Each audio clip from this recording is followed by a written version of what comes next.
Halo Infinite, the game that was supposed to bring Halo back to its core, to introduce new players to the wonders of the original Halo series. I'm here to tell you that Halo Infinite absolutely did all of this in its campaign. The story starts out on just the right foot, with the Master Chief kicking some alien on the UNSC Infinity.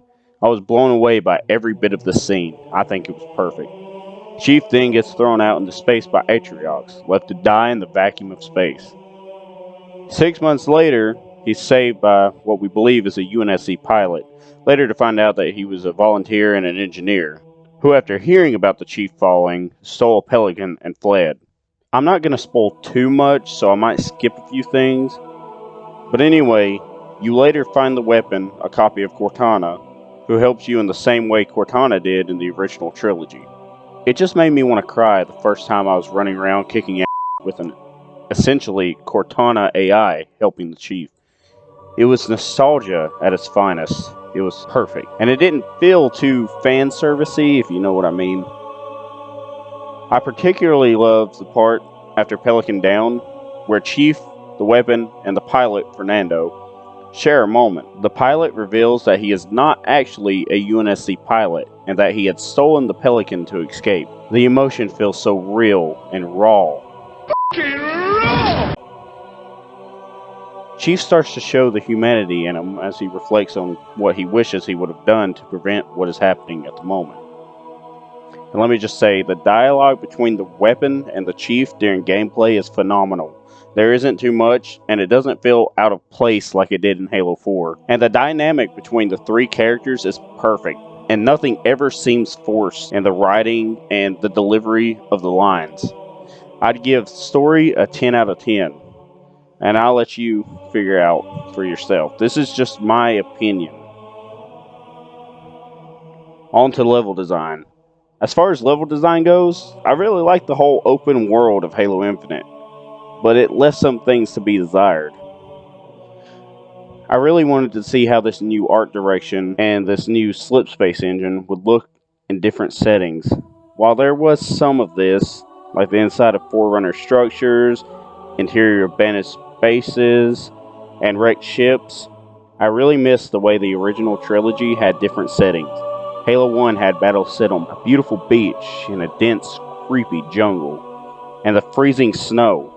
Halo 2 had Earth, High Charity, the Halo Ring. Halo 3 had a dense but nice, beautiful jungle at the beginning. Then there was the desert on the Ark, and then a flood ship, and then a snow level. There were so many different places and planets you got to go visit, and the skyboxes made you feel small in a big universe. It gave you the scale of the war in the universe.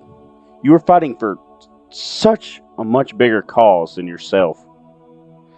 I know Halo Infinite's story is meant to be one of survival and overcoming and coming back to defeat Escharum and the Banished there on the ring, and essentially it's meant to be a story about Chief stopping the Banished from rebuilding the ring. But even with the open world, I couldn't help but feel like the universe was just small. Nothing ever takes place off of Zeta Halo except for the beginning. The interiors of the Forerunner structures seem to be a bit repetitive as well, but overall the level design was good and the open world was pretty good. I'd give level design an 8.5 out of 10. Next section is the vehicles and weapons that I put together. On to vehicles first. First, the Banished. The Banshee, as far as art design goes, it looked great. However, it was far too weak in combat, and I would often find my Banshee being doomed before I was able to really use it.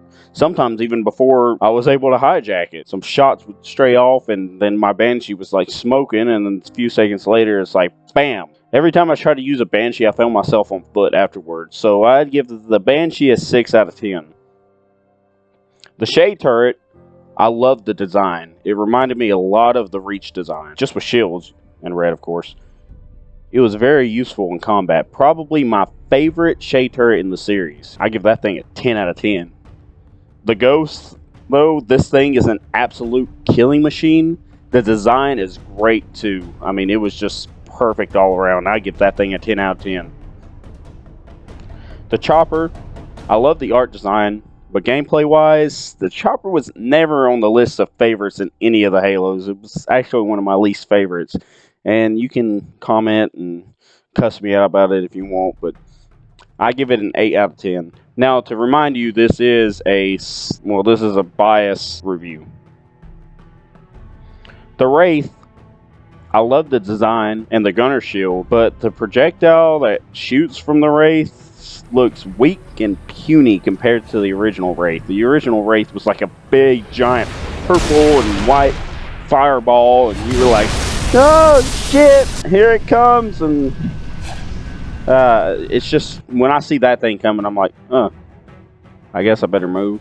But even when it hits me, it's like, you know, I don't know how to explain that, but it is fun to drive though, and it is pretty strong, so I'd give the Wraith a 9 out of 10.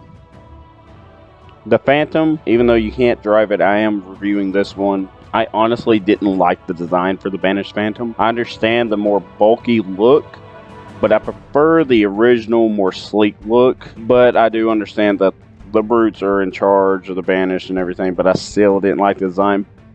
I let it pass. 8 out of 10. Now onto the UNSC vehicles. The Mongoose, I like the design for the most part. I do, however, like the Halo 3 Mongoose best. Plus, it feels kind of weightless when driving it around. It's like bouncing. I give it an 8 out of 10. The Gungoose, I absolutely love this vehicle in multiplayer.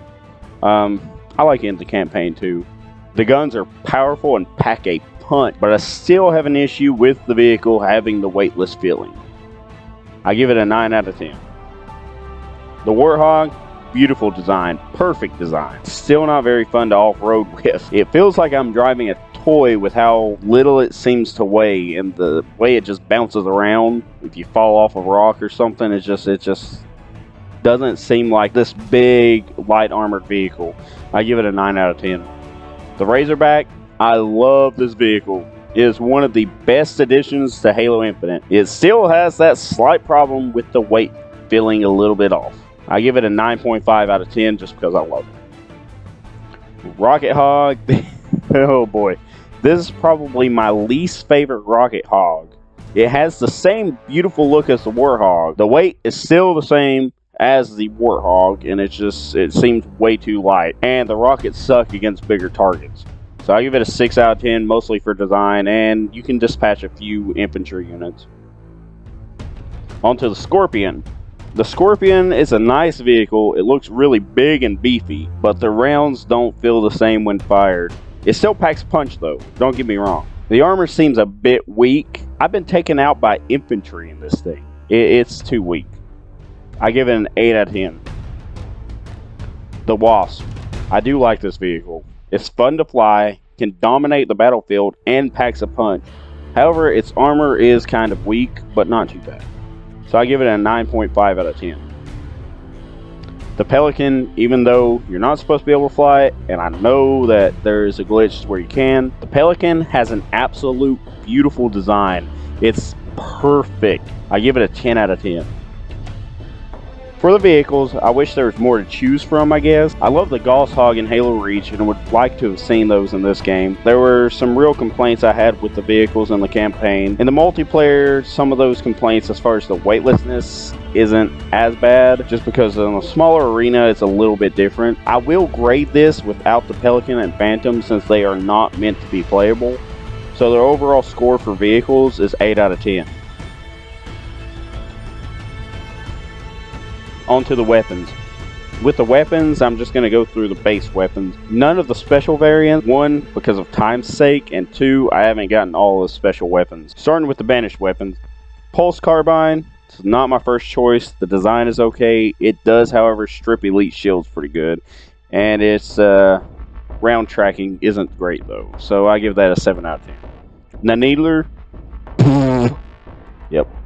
The Needler, I love it. The design is perfect, and it's fun to use. Definitely a weapon I'd carry around Zeta Halo. 10 out of 10. The Plasma Pistol. Wait, what? It doesn't EMP vehicles? No? The shock weapons have replaced that feature. It doesn't do a lot of damage either. The only thing this weapon is good for is to charge up and take down enemy shields. 4 out of 10. The energy sword, it's a freaking energy sword. Do I need to say any more? The design, lunge, and power is great. However, there is no secondary swing. But you can scavenge for energy for it on the battlefield, so no more are the days of your sword being left behind with 50% left just because you found one with 60%. No. Combine that shit. Only leave 10% behind instead of 50. I love that mechanic. 9.5 out of 10. Gravity hammer. No player displacement makes me a very, very sad boy. But its design and gameplay are still great, and the energy scavenging is the same as the energy sword. 9.5 out of 10.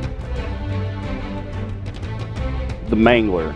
I like this weapon, the design is great, and the power behind the bullet and melee are perfect. 9 out of 10. The Disruptor. Design is okay, it's good for disabling vehicles, not great at killing. It does eat away at shields okay, and the electric charge can hit multiple enemies at once if they're close together. And the after effect, even after you've shot someone, it still kind of they take a little bit of damage, so that's pretty cool, I guess. But I give it a 6 out of 10. Not the best weapon. The Stalker Rifle, it's a perfect weapon for Jackal snipers. Its design is beautiful and it's fun to use. 8 out of 10. The Ravager, design is cool, the shots can pack a punch, and the splash damage is good. Melee with the bayonet is strong as well. 9 out of 10. The Skewer. It shoots giant heated spikes. It's a vehicle killer, and the design is great. 10 out of 10. The Shock Rifle. This thing is great at mid-range combat, and the design is pretty cool. 9 out of 10. Now to the UNSC weapons. The MA-40 Assault Rifle. Its design is great and it's very useful in CQC and it's fun to use. 9 out of 10. BR-75 Battle Rifle. Design is amazing, very useful at mid-range and long range. 10 out of 10. The VK-78 Commando. I don't care for this weapon a ton. The design is great, the bullets hit hard, but the recoil sucks. 7 out of 10. The MK-50 Sidekick. Its design is beautiful. It's very useful if you run out of ammo and need a quick solution. It can be drawn and fired very quickly.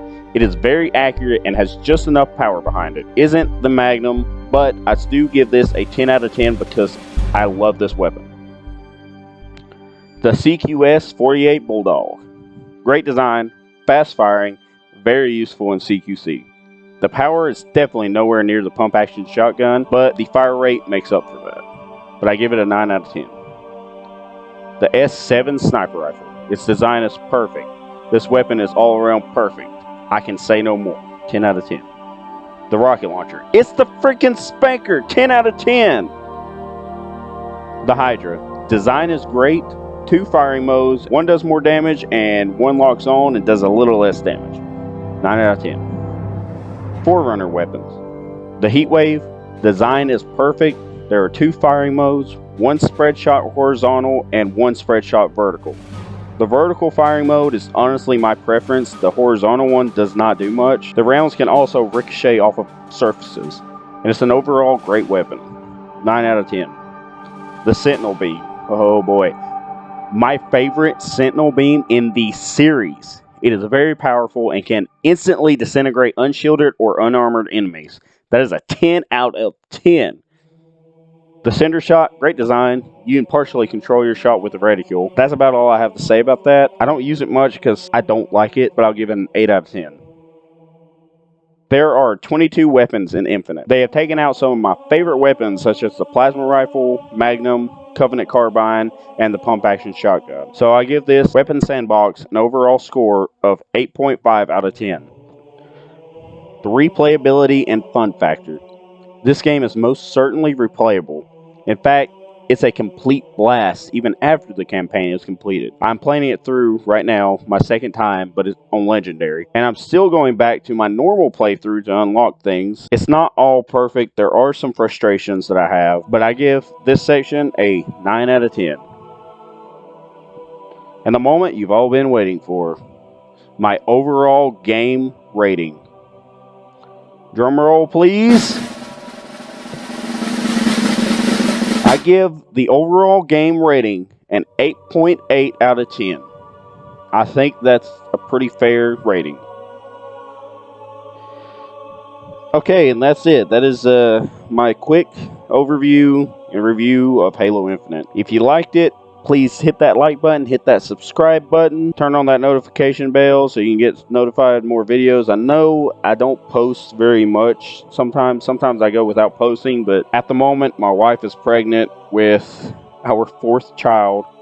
Our last baby was actually twins, so pregnant with our 4th child, and I have been going to EMT classes and fire academy to further my career in the fire department. So that is the reason why I have not posted much, and I probably still won't be posting much, but I just had to make this video while I had some time off. I will see you in the next video. Thanks for watching. Like I said, hit that like and subscribe button, that notification bell, leave a comment if there's anything you didn't like, or if you liked the video, leave a comment. Thanks for the 33 I have right now. When this video was made, I've had 33 subscribers, so it's not looking great for my YouTube channel. Please support me and subscribe. It's free. Peace out.